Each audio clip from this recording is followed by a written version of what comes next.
ओम नमः चंडिकाय। अथ देवी कवच। ओम चंडिका देवी को नमस्कार है।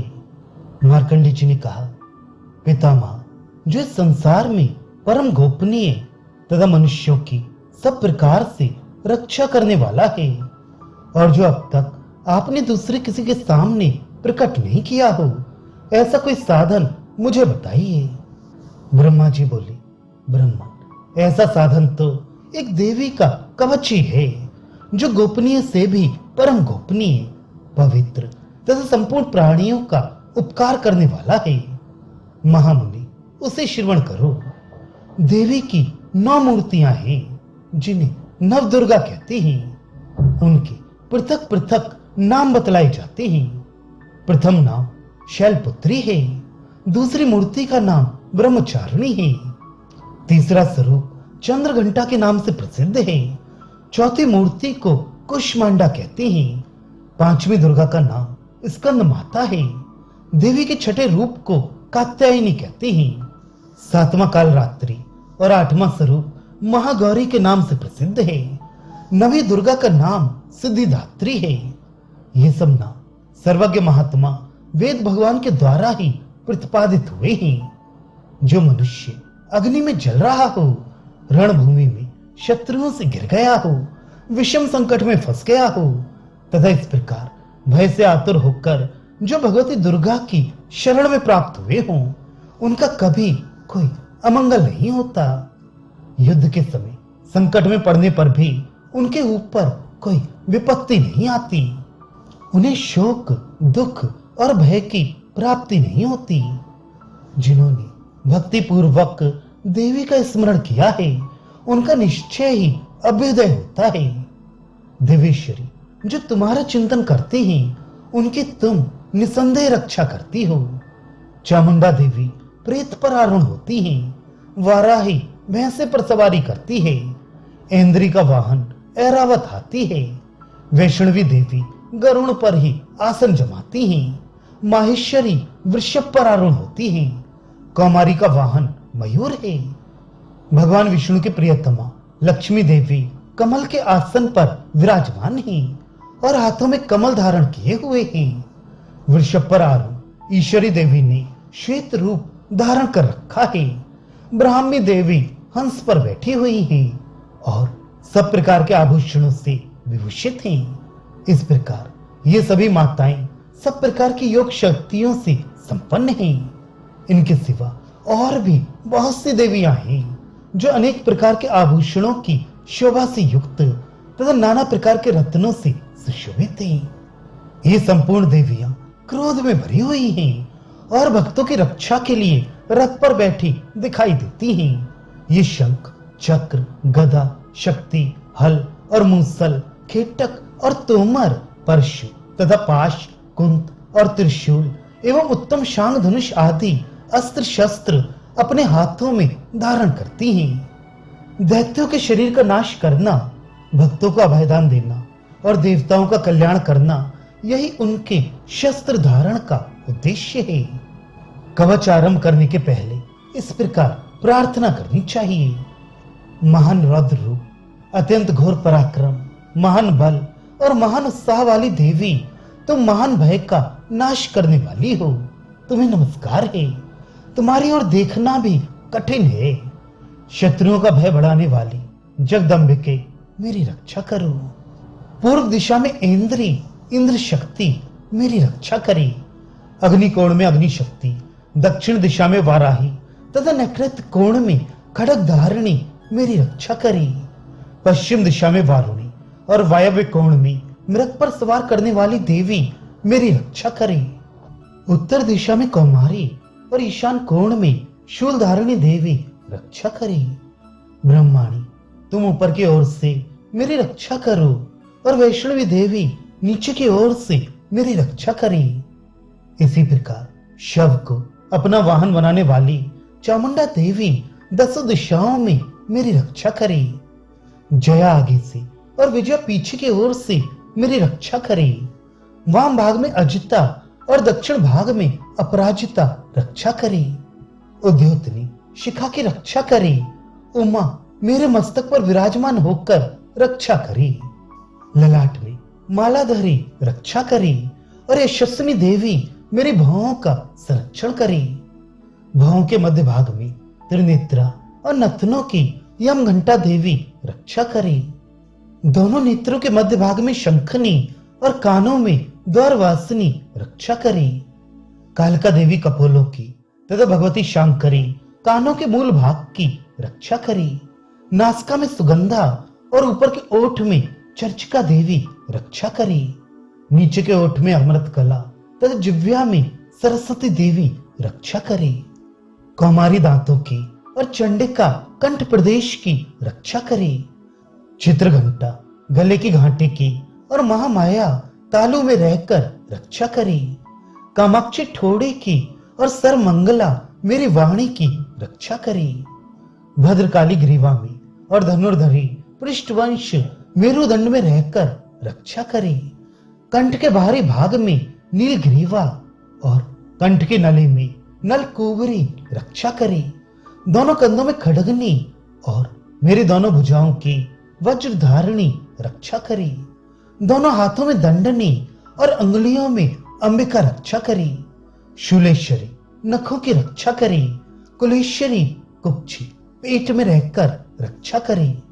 महादेवी दोनों स्तनों की और शोक विनाशिनी देवी मन की रक्षा करी। ललिता देवी हृदय में और शूल धारिणी उदर में रहकर रक्षा करी। नाभि में कामनी और गुह भाग की गुहेश्वरी रक्षा करी। पूतना और कामिका लिंग की और महेश वाहिनी गुदा की रक्षा करी। भगवती कटी भाग में और विंध्यवासिनी घुटनों की रक्षा करी। संपूर्ण कामनाओं को देने वाली महाबला देवी दोनों पिंडलियों की रक्षा करी। नारसिंही दोनों घुट्टियों की और तेजस्वी देवी दोनों चरणों के पृष्ठ भाग की रक्षा करी। श्री देवी पैरों की उंगलियों में और तलवासिनी पैरों के तलुओं में रहकर रक्षा करी। अपनी दाढ़ों के कारण भयंकर दिखाई देने वाली दंष्ट्रा कराली देवी नखों की और ऊर्ध्वकेशिनी देवी केशों की रक्षा करी। रोम वालियों के छिद्रों में कौबेरी और त्वचा की बागेश्वरी देवी रक्षा करी। पार्वती देवी रक्त मज्जा वसा मांस हड्डी और मेद की रक्षा करी। आंतों की काल रात्रि और पित्त की मुक्तेश्वरी रक्षा करी। मूलाधार आदि कमल कोशों में पद्मावती देवी और कफ में चूड़ामणि देवी स्थित होकर रक्षा करी। नख के तेज की ज्वालामुखी रक्षा करी। जिसका किसी भी अस्त्र से भेदन नहीं हो सकता, वह अभेद्य देवी शरीर की समस्त संधियों में रहकर रक्षा करी। ब्रह्माणी आप मेरे वीर की रक्षा करी। छत्रेश्वरी छाया की तथा धर्मधारिणी देवी मेरे अहंकार मन और बुद्धि की रक्षा करी। हाथ में वज्र धारण करने वाली वज्रहस्ता देवी मेरे प्राण अपान व्यान उदान और समान वायु की रक्षा करी। कल्याण से शोभित होने वाली भगवती कल्याण शोभना मेरे प्राण की रक्षा करी। रस रूप गंध शब्द और स्पर्श इन विषयों का अनुभव करते समय योगिनी देवी रक्षा करी। तथा सत्य गुण रजोगुण और तमोगुण की रक्षा सदा नारायणी देवी करे। वाराही आयु की रक्षा करे। वैष्णवी धर्म की रक्षा करे। तथा चक्री चक्र धारण करने वाली देवी यश कीर्ति लक्ष्मी धन तथा विद्या की रक्षा करे। इंद्राणी आप मेरे गोत्र की रक्षा करें। चंडकी तुम मेरे पशुओं की रक्षा करो। महालक्ष्मी पुत्रों की रक्षा करे और भैरवी पत्नी की रक्षा करे। मेरे पद की सुपथा तथा मार्ग की क्षेम करी रक्षा करे। राजा के दरबार में महालक्ष्मी रक्षा करे तथा सब और व्याप्त रहने वाली विजया देवी संपूर्ण भयों से मेरी रक्षा करे। महालक्ष्मी तुम्हें नमन है, तुम मेरे पुत्रों की रक्षा करो। अभैरवी उपासना है मेरी पत्नी, तुम उसकी रक्षा करो। मेरे पद की सुपथा तथा मार्ग की क्षेम करी रक्षा करे। राजा के दरबार में महालक्ष्मी रक्षा करे तथा सब और व्याप्त रहने वाली विजया देवी संपूर्ण भयों से मेरी रक्षा करे। देवी, जो स्थान कवच में नहीं कहा गया है, अतः रक्षा से रहित है, वे सब तुम्हारे द्वारा सुरक्षित हो, क्योंकि तुम विजयशालिनी और पापनाशनी हो। यदि अपने शरीर का भला चाहे तो मनुष्य बिना कवच के कहीं एक पग भी ना चाहे, कवच का पाठ करके ही यात्रा करे। कवच के द्वारा सब ओर से सुरक्षित मनुष्य जहां जहां भी जाता है, वहां वहां उसे धन लाभ होता है तथा संपूर्ण कामनाओं की सिद्धि करने वाली विजय की प्राप्ति होती है। वह जिस जिस अभीष्ट वस्तु का चिंतन करता है, उसको निश्चय ही प्राप्त कर लेता है। वह पुरुष इस पृथ्वी पर तुलना रहित महान ऐश्वर्य का भागी होता है। कवच से सुरक्षित मनुष्य निर्भय हो जाता है, युद्ध में उसकी पराजय नहीं होती, वह तीनों लोकों में पूजनीय होता है। देवी का यह कवच देवताओं के लिए भी दुर्लभ है। जो प्रतिदिन नियम पूर्वक तीनों संध्याओं के समय श्रद्धा के साथ इसका पाठ करता है, उसे दैवी कला प्राप्त होती है तथा वह तीनों लोकों में कहीं भी पराजित नहीं होता। इतना ही नहीं, वह अपमृत्यु से रहित हो 100 से भी अधिक वर्षों तक जीवित रहता है। मकड़ी, चेचक और कोड़ आदि उसके संपूर्ण व्याधियां नष्ट हो जाती हैं। कनेर, भांग, अफीम, धतूरे आदि का स्थावर विष, सांप और बिच्छू आदि के काटने से जड़ा हुआ जंगम विष तथा अहफेन और तेल के संयोग आदि से बनने वाला कृत्रिम विष, ये सभी प्रकार के विष दूर हो जाते हैं, उनका कोई असर नहीं होता।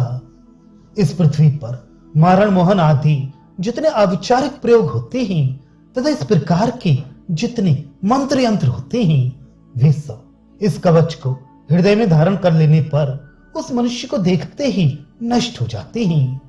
यही नहीं, पृथ्वी पर विचरने वाले ग्राम देवता, आकाशचारी देव विशेष, जल के संबंध से प्रकट होने वाले गण, उपदेश मात्र से सिद्ध होने वाले निम्न कोटि के देवता, अपने जन्म के साथ प्रकट होने वाले देवता, कुल देवता, कंठमाला आदि, डाकनी, शाकनी, अंतरिक्ष में विचरने वाली अत्यंत बलवती भयानक डाकनियां, ग्रह, भूत, पिशाच, यक्ष, गंधर्व, राक्षस, ब्रह्म राक्षस, बेताल, कूष्मांड और भैरव आदि अनिष्टकारक देवता भी हृदय में कवच धारण किए रहने पर उस मनुष्य को देखते ही भाग जाते हैं।